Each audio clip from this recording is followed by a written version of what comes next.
आप देख रहे हैं प्रभावशाली न्यूज। अब हर खबर होगी प्रभावशाली।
मी जगन्नाथ शुक्राने आपण पाहतात प्रभावशाली न्यूज।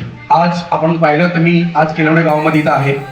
खऱ्या अर्थाने सांगायला आनंद वाटेल की आज या उरण पनवेल पेन विभागातून ओम साई पदयात्रा मंडळ या मंडळाच्या वतीनं 13वा वर्षी असणार आहे आणि पायी दिंडी केलवणे ते शिर्डी असणार आहे।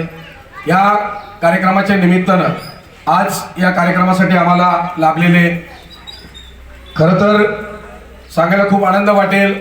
हा कार्यक्रम फार आगळा वेगळा आहे, पवित्र कार्यक्रम आहे आणि या कार्यक्रमासाठी रविशेठ पाटील विश्वस्त साईबाबा मंदिर देवस्थान वहाल इथं उपस्थित आहेत। त्यांच्याकडनं आपण जाणून घेऊ की आपण या पदयात्रेबद्दल काय सांगू शकाल। ओम साईराम। वर्ष 13वे आणि सतत पायी दिंडी ही केळवणे ते शिर्डी येथे जात असते आणि ह्या दिंडीतून जे बाबांच्या पालखीत चालतात, बाबांनी म्हटलेलंच आहे आणि शिर्डीस ज्याचे लागतील पाय टळती अपाय सर्व त्यांचे। हे अपाय टाळणारा हा साई बसलेला आहेच।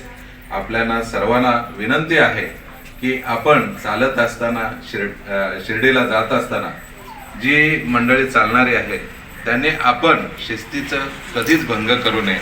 त्याचबरोबर आपले पदाधिकारी सांगतात ते नेहमीच ऐकावं।